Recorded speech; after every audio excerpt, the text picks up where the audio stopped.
ఇదిలా ఉంటే మేడ్చల్ నారపల్లిలోని హాస్టల్లో ఇంజనీరింగ్ విద్యార్థి సాయి తేజ ఉరివేసుకోవడం కలకలం రేపుతోంది. సాయి తేజ ఆత్మహత్యకు సీనియర్ల వేధింపులే కారణమని అతని స్నేహితులు ఆరోపిస్తున్నారు.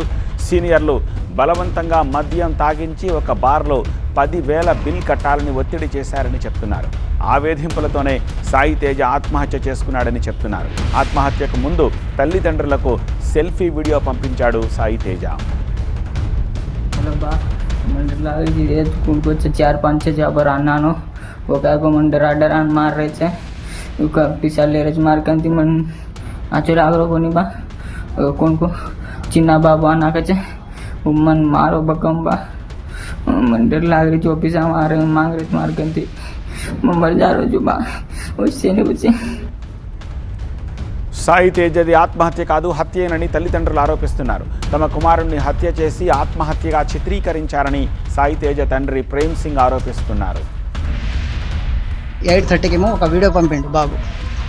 వీడియోలో ఏముందంటే, నాన్న నాకు బాగా పిల్లలు ర్యాగింగ్ చేస్తున్నారు చిన్న బాబు అని, నాకు బాగా కొట్టారు, నేను విపరీతంగా ఉన్నాను, కొట్టి ఇంకా కొడుతున్నారు, నా పైసలు తీసుకున్నారు, నాకు పైసలు తీసుకుని మొత్తం బీర్లు తాగేశారు, తాగిన తర్వాత నేను ఇప్పుడు చచ్చిపోతున్నా, నాకు చంపేస్తున్నా బాబు అని చెప్పి, ఇంకా నాకు చంపేస్తారు అందరిని చచ్చిపోతున్నాను అని చెప్పి, ఇంకా బాగా వాళ్ళు 10,000 దాకా వాళ్ళు తాగేశారు. బాబు ఉన్న పైసలు మొత్తం గుంజుకున్న తర్వాత బాబుని బాగా కొట్టారు. ఇప్పుడు బాబు మొత్తం వేపు మొత్తం బాబుని ఊరి వేసుకొని చంపేశారు.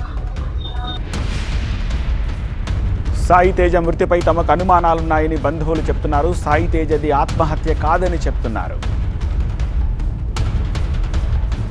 సూసైడ్ చేసుకున్నానని చూస్తే ఆయన హాస్టల్ అట్లా రూమ్లో అయితే ఆయన ఊరి వేసినట్టుంది, మనకు కట్టినట్టు కనబడుతుంది. కాకపోతే ఆయన తర్వాత దించింది తెలియదు, ఆ క్లారిటీ మా దగ్గర లేదు. కాకపోతే తర్వాత వచ్చి పోలీసులు వచ్చి ఎంక్వైరీ చేసిండ్రు, అది ప్రాసెస్ నడుస్తుంది. ఇప్పుడు మేమైతే పోలీస్ స్టేషన్లో ఉన్నాము. అతను గిరిజన విద్యార్థి, గిరిజనులకు ఎంత అన్యాయం జరిగితే ఎవరు అడిగేటోళ్ళు లేరు.